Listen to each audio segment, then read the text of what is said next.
I'm Mari Cezanne, CFO and Director of Operations of Plaza Beach Resorts. We're a collection of 3 boutique resorts in St. Pete Beach, Florida. We have the Plaza Beach Hotel Beachfront Resort, Bayview Plaza Waterfront Resort, and Bay Palms Resort and Marina. We are family-owned properties since 1988.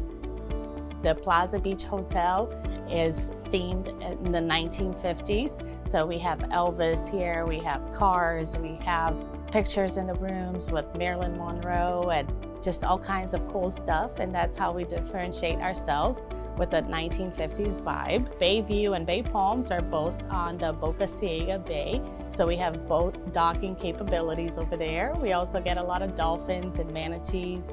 We got a lot of people that come to fish over there, and people sometimes enjoy coming by boats, docking their boats, and just spending the weekend. We've always had an incredible relationship with our guests. Some of them have been staying here since my husband was a teenager. My father-in-law and mother-in-law brought the property in 1988. We always know our guests by their names. We make them feel like they're at home. This is our life. Being a small business owner, we're here 24/7. My husband Robert grew up around the business, and he would help clean the pool, he would help sweep the parking lot, he would help at the front desk. He knew every single guest here, and he developed a passion for hospitality. So when he went to college, he went for hospitality and restaurant management. When his dad called and said, "Hey, do you want to come and work for us instead of working for a large corporation?" It was just a perfect opportunity. He was so excited to join the company that he grew up in and that he spent his whole childhood helping out. St. Pete Beach has been voted the #1 beach in the United States by TripAdvisor, by Dr. Beach. It's literally a gem of a location.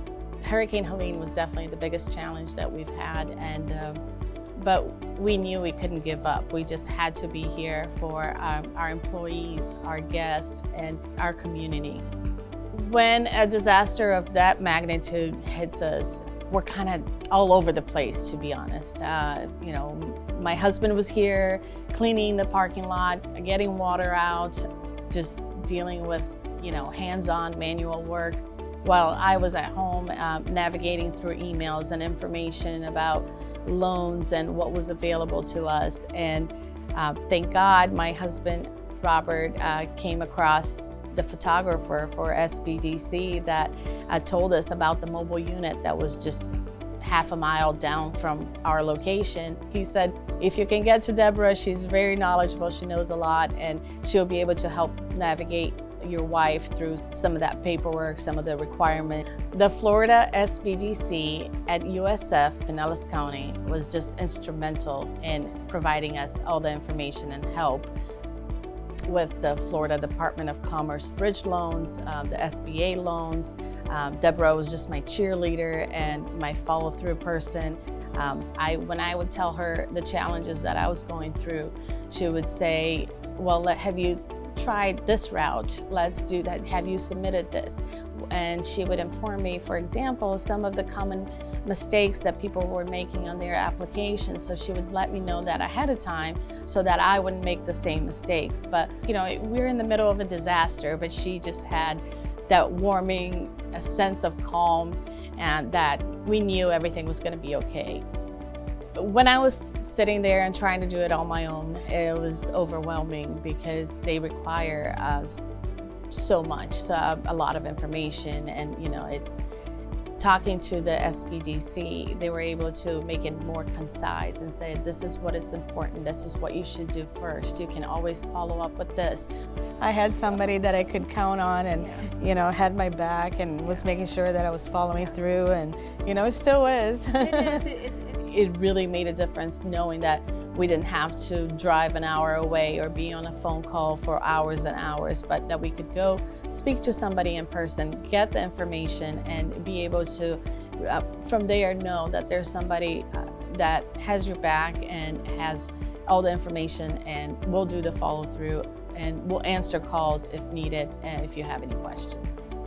Right after visiting the SBDC mobile unit is when I really felt for the first time that there was a light at the end of the tunnel, that, yes, it's gonna, we're gonna get some help, we're gonna get some assistance. We are just so appreciative of all the love and support we received from everybody, from the community, from the Chamber of Commerce, from the SBDC, the governor. Everybody was just instrumental in getting us through this process. And my advice would be never give up. There's a light at the end of the tunnel. Just keep doing what you're doing. Take it day by day. Do your best. Ask for help, and there will be help. There will be people that are willing to come and help you out, and you just stay the course. Keep doing what you're doing.